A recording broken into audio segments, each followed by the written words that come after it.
Bonjour tout le monde! Aujourd'hui, je vous emmène au Mexique pour découvrir la région du Yucatan avec le jeu AO, Rulers of Yucatan. Projet Kickstarter qui arrive présentement. On regarde ça à l'instant, sans plus tarder. AO, c'est parti!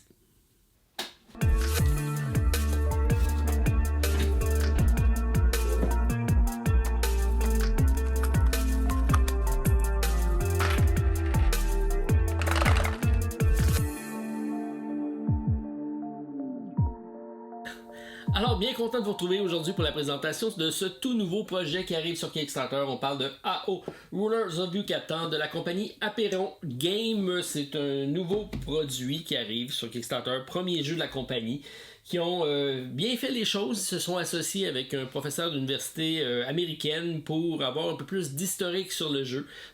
On a donc affaire avec l'époque des Mayas au Mexique, donc la péninsule du Yucatan qu'on a ici, c'est la map de la péninsule en question.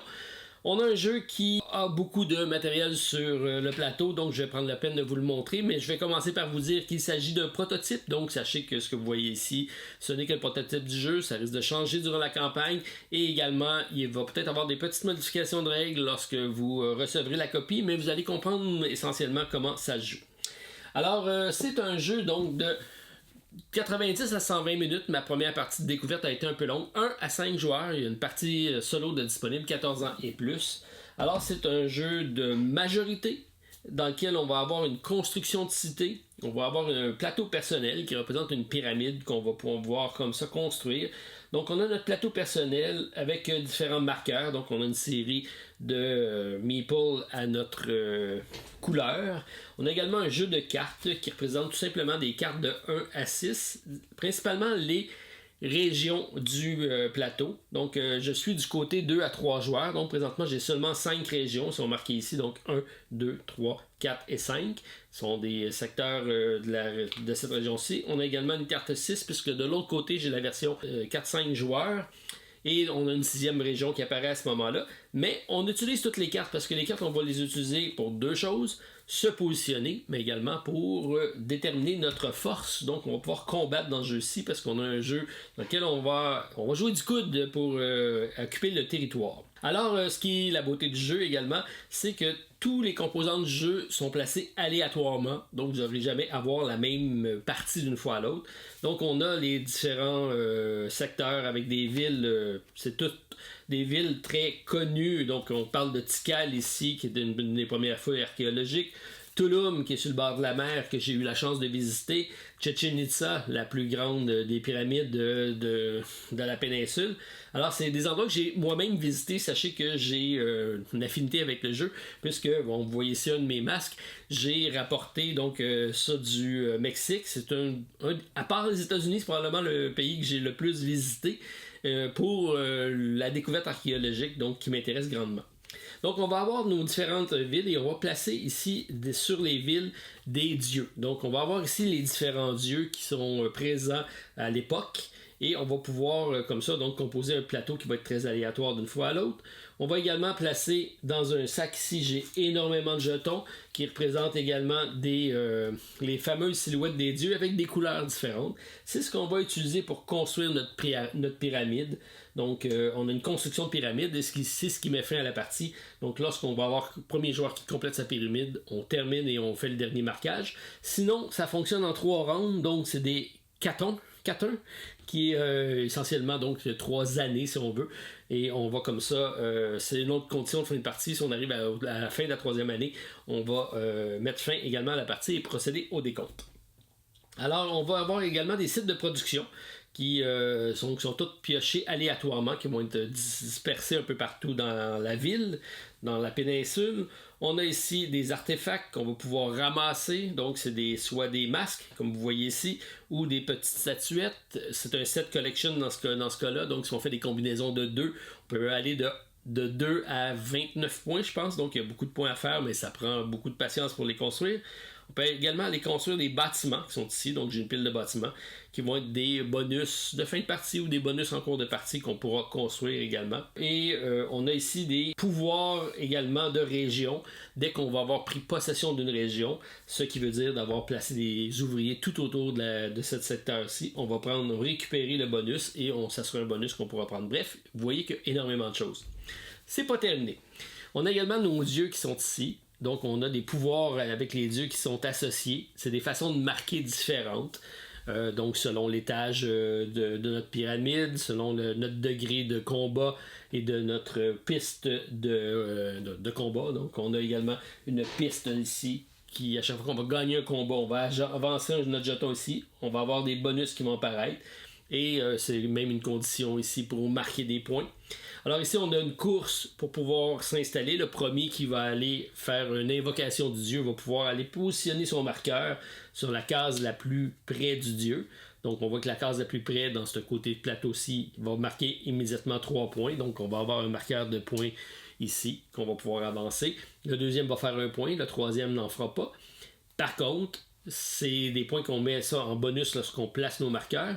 Mais à la fin du 4-1, on va quand même marquer ici pour la carte. Donc dans le cas présent, ici, c'est celui qui a le plus de statuettes et le plus de bâtiments de construits. C'est ce qui va déterminer des points bonus que tout le monde va faire. Donc tout le monde qui réussit à s'installer là, même celui qui ne fait pas de points de bonus en l'installant, il va marquer à la fin de l'ère ici, selon chacun des dieux. Et encore là, ça change d'une fois à l'autre. Au niveau rejouabilité, ils ont pensé beaucoup de ce côté-là. Ça va changer d'une partie à l'autre. C'est assez intéressant. Et effectivement, on a pour faire des constructions de la ressource, donc c'est ce qui va nous permettre d'aller construire nos fameux bâtiments. Alors on a ici donc des ressources qui sont disponibles à l'époque, donc de l'eau. On a ici du maïs, on a ici du cacao. Et on a ici 2 types de pierres, je vais dire blanche et noire, mais on a ici donc la pierre noire, la pierre blanche, c'est donc ce qu'on retrouve beaucoup au Mexique. Et si je me réfère au livre de règles, qui est assez complexe. Je vous dirais que lorsque vous allez lire une première fois, vous allez avoir besoin peut-être d'une partie pour vous y retrouver. Mais un coup, on a fait une partie, ça se joue quand même assez bien. Et si je vais au côté des ressources, alors c'est de limestone. Ici, c'est en blanc, le limestone. Et en noir, c'est l'obsidienne. Donc, j'étais pas loin. Alors, c'est la pierre qu'on retrouve beaucoup, qu'ils utilisent pour faire les sculptures, les masques, entre autres. Pour cette époque-là. Alors, c'est les ressources qu'on va devoir aller chercher. Et pour pouvoir aller chercher des ressources, on va utiliser les sites d'exploitation. Comment on fait pour aller exploiter? Toute la beauté du jeu est là. Il y a énormément de choses qu'on fait, mais on commence un tour de jeu. Donc, on va tout simplement se prendre une carte. On va distribuer ici les cartes d'aide-mémoire à chacun pour un début de partie. Pourquoi? Parce que c'est super bien fait. Toutes les actions sont vraiment marquées dessus. Mais également, on a nos ressources de départ. Donc, dans le cas ici, présent, je pars avec un maïs, une pierre noire et de l'eau.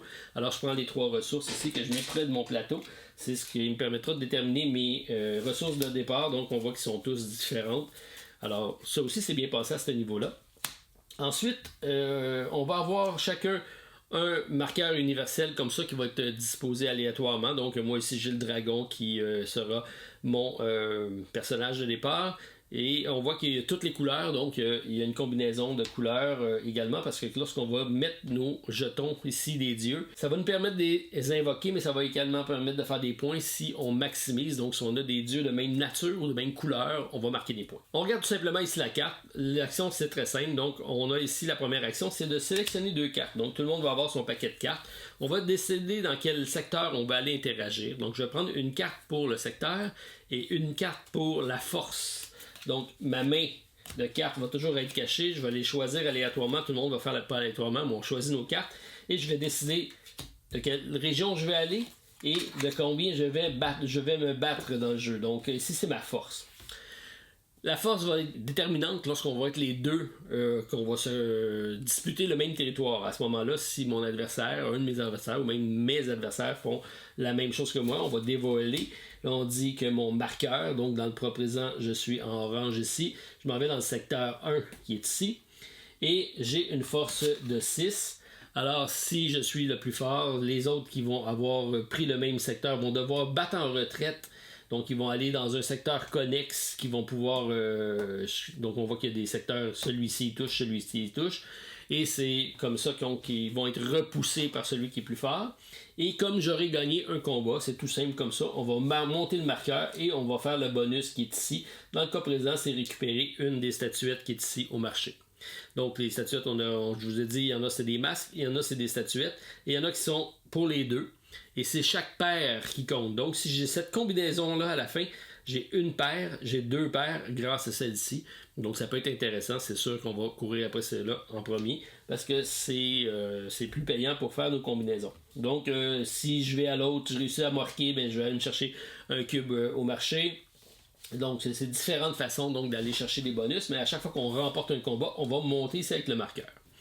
Si on arrive jusqu'en haut, c'est 7 points de victoire, donc c'est quand même pas mal. On voit ici que sur la pyramide également, on va avoir des bonus qui vont apparaître et on a également des points de victoire qui s'en viennent ici. Alors, un coup qu'on a fait l'action donc de positionner et de résoudre le combat, donc sachez que le combat c'est la valeur de la carte, mais je pourrais également en cours de partie aller chercher des armes. Donc les différentes armes, et si je vais aller chercher des armes, ça va bonifier, donc ça va toujours rester là. Donc j'ai 6, 7, 8. Donc, je risque de faire gagner le combat, mais avoir mis mon 1 de ce côté-ci, donc ça me fait un total de 3. Donc, ça va toujours me bonifier. Donc, d'aller chercher ces fameuses armes-là, c'est intéressant. Et sachez que derrière tous les bonus qu'on ira chercher ici, ça devient une arme qu'on va également pouvoir garder. Donc, double utilité d'aller chercher le fameux bonus qui est ici. Alors, lorsqu'on a résolu l'action donc de sélectionner notre emplacement, et de résoudre le combat, on va avancer le marqueur si on a gagné. Ensuite, on va récupérer dans le secteur une des deux tuiles. Donc, chaque secteur a deux tuiles ici qui représentent les dieux. Je vais en récupérer une directement, donc je choisis l'une des deux que je veux et je vais tout simplement la mettre dans ma réserve qui est ici. C'est l'action ici, dans la première action. Ensuite, on passe à l'action qu'on va faire dans l'ordre. On n'est pas obligé de toutes les faire, mais on se doit d'en faire certaines. Le premier, c'est un placement d'ouvrier. Donc, dans le secteur que j'ai été choisi, donc je suis ici dans le secteur numéro 1, je dois absolument prendre un de mes personnages, donc un de mon peuple, et le mettre sur une des villes qui touchent à la région. Donc, j'ai le choix de le mettre ici, ici ou ici. La possibilité de mettre des personnages, c'est toujours le nombre qu'on a de construits de dieux en lien avec les personnes qui sont là, plus 1. Donc au début, on peut toujours en mettre toujours un sur chaque, il n'y a pas de problème. Mais dès qu'on va vouloir ajouter des personnages sur les mêmes villes, je me dois d'avoir minimalement donc un personnage. Donc ici, si je mets là, j'ai pas de problème. Si j'en mets un deuxième, on voit ici que j'ai été récupérer le même dieu qui est ici. Donc si je réussis à le construire, à ce moment-là, je vais pouvoir aller en mettre un deuxième, plus que j'ai 1 plus 1, donc je me ramasse à 2, et je peux aller peupler ici.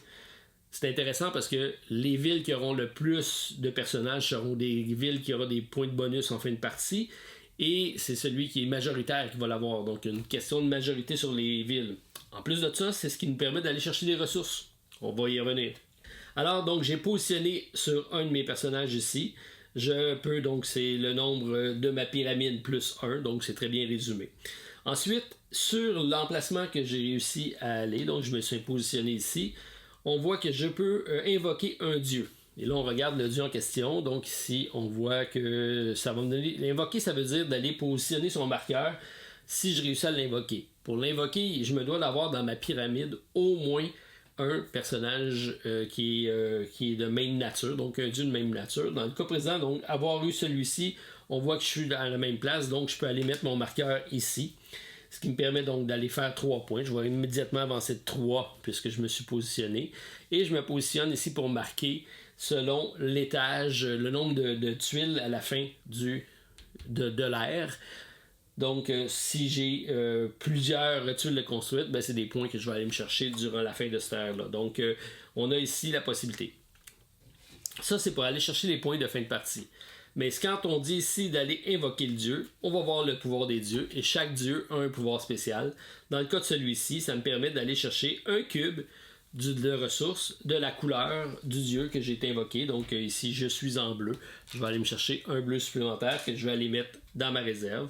Et on peut toujours bonifier les actions des dieux. Si j'en ai plusieurs, on va les combiner pour avoir eu un jaune et un bleu, mais j'aurais pris un maïs et un eau.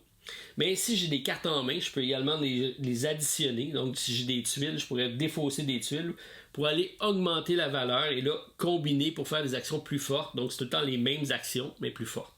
Donc, celle-ci me permet d'aller chercher une tuile dans le sac, parce que ici, le sac est plein de tuiles comme ça ici pour pouvoir construire. Et j'ai +1 pour chacun des dieux que j'ai en plus.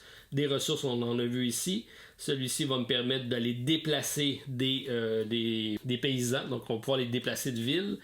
Donc, celui-ci qui va me permettre d'aller faire un point de victoire par dieu que j'aurai de cette nature-ci. Mais je pourrais également aller récupérer mes cartes, puisque les cartes que je vais jouer à la fin de mon tour, je les mets de côté et je ne peux plus les réutiliser jusqu'à temps que j'aie fini mon deck. Lorsqu'on a fini, on va récupérer toutes nos cartes. Par contre, avec ce dieu-ci, ça me permet d'aller récupérer, donc je pourrais aller chercher mon 6 et aller me le remettre dans ma main, ce qui va me permettre donc d'avoir une défense ou une attaque plus forte lorsque je vais l'utiliser. Et celui-ci me permet d'enlever des meeples, donc je les enlève et pour chaque meeple qui ne sont pas identiques, je fais 3 points et chaque meeple identique, je vais faire 2 points chaque. Donc je vais aller faire des points en enlevant mes personnages et en les récupérant. Donc on a une gestion là, de paysans qui peut être intéressante. Donc ça c'est pour la session d'invoquer nos dieux. Alors, on voit ça ici, donc j'invoque et je place mon marqueur, ce que je viens de faire ça. Ensuite, j'ai 2 possibilités, soit de produire, soit de construire. On fait un ou l'autre, pas les deux. Alors pour produire, c'est simple. Si je suis ici, je vais choisir un site que je veux produire, donc avoir ici un meeple ici, puis un deuxième meeple ici. Alors si je décide d'aller ici chercher le cacao, je prends la ressource. Je regarde le nombre de meeples, 1, 2, 3. Je me prends tout simplement 3 cacao que je mets dans ma réserve. Et ma ressource, elle n'est plus disponible. On l'a exploitée. On la met ici sur la piste. Et on voit ici, c'est le marqueur de fin de tour, de fin de l'année. Donc, à chaque fois qu'on va produire, on en met un. Et là, à 2 joueurs, dès que je recouvre celui-ci, ça me fait à l'année. Et à ce moment-là, on fait un décompte et on passe au 4-1 supplémentaire. Donc, on va descendre comme ça. Donc, ça, c'est l'action de produire. Ça nous permet d'aller chercher des ressources. Pourquoi aller chercher tant de ressources? C'est pour être capable de construire. Donc, l'autre prochaine action, c'est de construire. Alors, on peut construire soit une tuile sur notre pyramide, soit un bâtiment, ou soit un artefact qui sont ici. Dans tout temps, je peux toujours échanger 2 ressources de n'importe quelle couleur pour une ressource. Donc ça, c'est une action qui peut être faite gratuitement n'importe quand. Donc ça, ici, c'est les ressources que j'ai. Pour aller placer un marqueur qui est ici sur ma pyramide, on voit ici que ça me coûte 1 cube, donc un cube de n'importe quelle couleur. Donc je pourrais prendre celui-ci, le mettre de côté, donc je paye un bleu. Et normalement, on paye le cube de la couleur. Donc pour positionner celui-ci, ça me prend absolument un cube bleu. Mais comme j'ai mis ici mon personnage ici qui a toutes les couleurs, je peux mettre n'importe quel tube, n'importe quelle couleur de cube. Donc j'ai payé avec un eau. Et pour chaque dieu similaire à côté, je vais faire un point. Et pour chaque dieu de même couleur, je fais un point. Donc dans le cas présent, c'est pas le même dieu, mais on voit que j'ai toutes les couleurs. Donc bleu et bleu, ça fonctionne. Je me prends un point supplémentaire comme ça. On va construire l'étage du bas, l'étage du haut, on va monter comme ça. Quand on va recouvrir des secteurs, donc si je réussis à positionner suffisamment ici pour être capable d'aller mettre une tuile, bien sûr, je ne peux pas mettre une tuile si je ne peux pas l'asseoir dessus. Donc, si je fais ça ici, on voit que c'est bleu, donc je suis correct ici. Ben, ici, j'ai de même nature, donc pour aller positionner ici, il faut absolument que je puisse la même. Et là, je fais des points parce que j'ai le même dieu ici, qui est le dieu jaguar. Alors, c'est la possibilité donc de le faire. Ici, ça va me coûter 2 ressources. Et si je mets celui-là, mais ça me prend absolument 2 jaunes. Et on voit que ici, lorsque je récupère le bonus. Et celui-ci est fort intéressant parce que je vais aller chercher une carte supplémentaire qui est une carte de rôle, si on veut, qu'on va additionner à notre main. Donc, plutôt que d'avoir 6 cartes, je peux ajouter une autre carte de 1 à 6.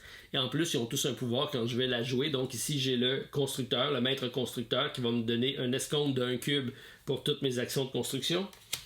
Ici, j'ai la grande prêtresse, je pense, qui, lorsque je vais invoquer un dieu, je peux aller l'invoquer avec une puissance supplémentaire de 1. Puis je pense que je peux invoquer n'importe quel dieu également. Ici, ce qui est la reine, lorsque je mets un meeple sur un site, je peux en mettre un autre supplémentaire, toujours dans la limite de ce qui est possible. Donc, ça me prend des dieux suffisamment pour pouvoir les mettre. Et on a un maximum de 7 par ville, toujours à respecter. Celui-ci, à place de faire une action, donc le danseur, plutôt que faire une action de construire ou de produire, je peux faire une autre action gratuite d'invoquer les dieux. Ici, j'ai le marchand qui va me permettre d'aller faire une production n'importe où sur le plateau. Et en prime, ça me donne 2 cubes supplémentaires où est-ce que je vais faire ma production. Et finalement, ici, j'ai le guerrier, si on veut, qui va me permettre de déplacer un coup qu'on va avoir choisi nos actions.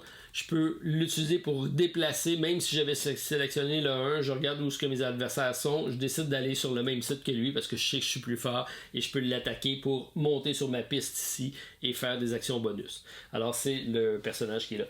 Donc sachant qu'on peut les activer seulement quand on va les jouer. Puis quand on les joue, on les met dans une pile de défausse, ils vont revenir, mais pas nécessairement au tour supplémentaire, il faut avoir tout joué nos cartes. Alors ça, c'est assez intéressant cet aspect-là d'avoir des personnages, donc on peut récupérer en allant construire une certaine partie de notre pyramide. Je ne vous ai pas dit également que les pyramides viennent d'un côté A et d'un côté B, avec des configurations différentes aussi. Ça, c'est assez intéressant, j'ai hâte de voir si le Kickstarter va faire en sorte que ça va changer tout ça. Bref, vous voyez qu'il y a énormément de matériel dans le jeu. Alors, autre type pour la production, parce qu'on a parlé ici de produire, de construire notre pyramide, qui est le but de la partie, parce que ici on fait 4 points, 4 points, 7 points, et ça met fin à la partie. Mais on a également la possibilité d'aller ici pour 2 cubes de même couleur, aller chercher un artefact qui permet d'avoir mon set collection. Ou ici, j'ai des coups de building différents. J'ai énormément de buildings ici différents qui vont arriver, des marchés, des grands halls qu'on va pouvoir construire. Et ils ont tous des bonifications supplémentaires. Donc ici, je peux aller chercher une tuile dans le sac. Ici, je peux avoir une arme supplémentaire et avoir le bonus en dessous de ma traque. Donc, je reprends ici une autre figurine qui s'en vient ici. Donc, ça, c'est le court c'est pas un court de tennis, mais c'est leur joute assez spectaculaire où ils utilisent leur hanche pour aller mener. C'est tout petit, les illustrations, mais si vous avez la chance d'aller voir ça, c'est assez impressionnant. Il faut aller porter comme au basketball dans un grand anneau, une espèce de ballon, mais on joue avec les hanches particuliers. Donc ici, lorsqu'on a dit qu'on faisait un bonus pour les personnages de même nature, les dieux de même nature, de même couleur, un point chaque, mais celle-ci me permet d'aller, cette statuette-ci, de faire 2 points plutôt que de faire un seul point. Donc ici, ça me permet de gagner toutes les majorités. Donc si on a des égalités, ça vient de trancher. Donc toutes les cartes sont différentes ici, tous les bâtiments. Ça peut être un game changer à ce niveau-là.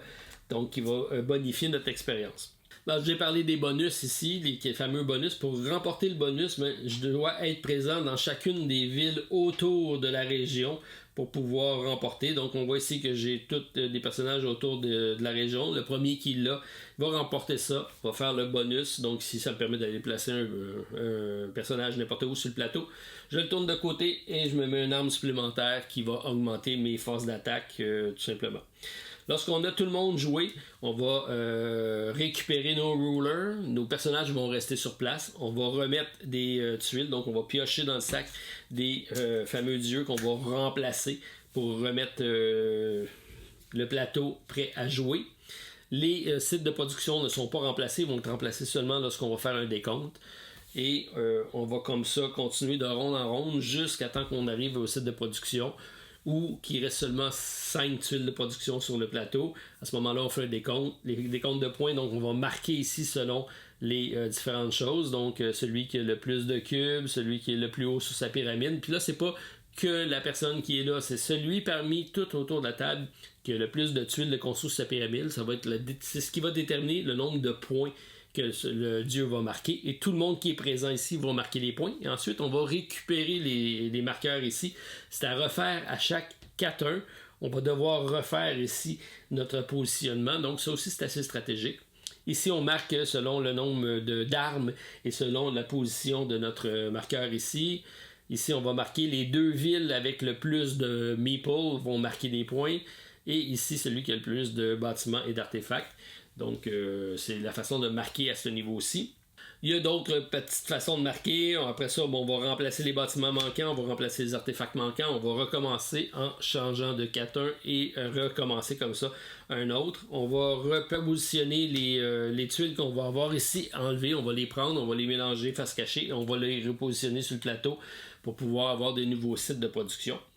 Et on continue comme ça sur 3 rondes pour marquer les points, ou le premier qui finit sa pyramide. Et comme ça, on a des comptes finales des points qui ajoute d'autres possibilités de marquage aussi assez intéressant. Donc, alors comme vous voyez, c'est pas le matériel qui manque dans ce jeu-là, c'est pas les possibilités de marquer des points, les stratégies sont nombreuses, le plateau, tout est changé d'une partie à l'autre, donc ça fait en sorte que c'est jamais 2 parties identiques d'une fois à l'autre. On a énormément donc de possibilités de côtés de plateau de pyramide qu'on pourra choisir. On a également un mode solo. Alors on a un mode qui est directement donné dans le livre de règles. On a une petite feuille de résumé ici. On a une piste ici qui représente ses richesses, parce que lui, il ne va pas collectionner des ressources comme ça, il va tout simplement déplacer des ressources et dépenser, peu importe le type de ressources, il va pouvoir toujours les dépenser, donc ça simplifie la gestion. Lorsqu'on commence, on va avoir ici un paquet de cartes, on va en choisir un. Ça va être le rôle de notre adversaire, je pense qu'il s'appelle King Pakal de mémoire. Et on va comme ça en prendre une aléatoirement. Donc ici, j'ai choisi le danseur. Alors on va prendre sa carte de départ. Lui, il n'a pas besoin d'avoir sa pyramide. Donc il va partir directement avec ça. On va se prendre un deck de cartes et il va jouer avec directement son danseur. Et il va avoir un ordre de préférence. Donc lorsqu'on va positionner, il va toujours avoir aussi un ordre de préférence. Et c'est ce qui va faire en sorte qu'il va être différent d'une fois à l'autre. Et généralement, le pouvoir du danseur va être en lien avec les pouvoirs qui sont ici. C'est assez bien fait, c'est assez difficile. Il y a des degrés de difficulté également pour y jouer. C'est des parties quand même assez longues. C'est pour une partie qui se joue ma première partie a duré, je pense, 2h30, le temps d'assimiler les règles. Je suis sûr que ça va s'accélérer en 1h30 environ. Mais c'est quand même un gros casse-tête ludique qui demande de bonnes réflexions. Et très très intéressant. Bon, je vous ai dit que c'était un professeur d'université également. Donc, on a également un petit livre résumé qui explique tous les sites. Donc, Tulum, Palenque, Chichén Itzá, Tikal.